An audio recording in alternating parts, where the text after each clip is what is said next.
kottu jetti mina yeeyamini jiraadhus keetuma duutiin saamini akkuma jaalala jibba sinis jecha nafsi waliin dhabnu mustari waan jirreef jecha makkira bareedu musteensi jaalata hamba maal godhibee maaliif si hamata makkira bareedu musteensi jaalata hamba maal godhibee maaliif si hamata.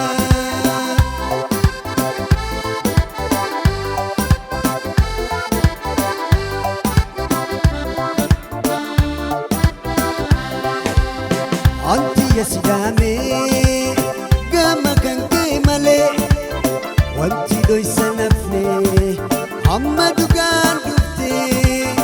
Anti yasidame gama kanke male wanti doysa nafne amma dugaan dufte.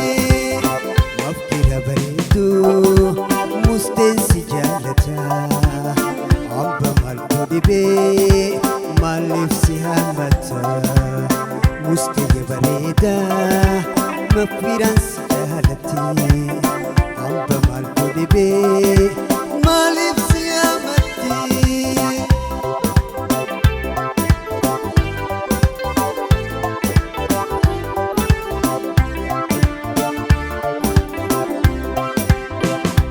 kottu jetti mina yeeyamini jiraadhus keetuma duutiin saamini kottu jette mina yeeyamini jiraadhus keetuma duutiin saamini makkira bareedu musteensi jaalata hamba maal godhibee maaliif si hamatti mustee bareeda makkiraan si jaalatti hamba maal godhibee maaliif si hamatti.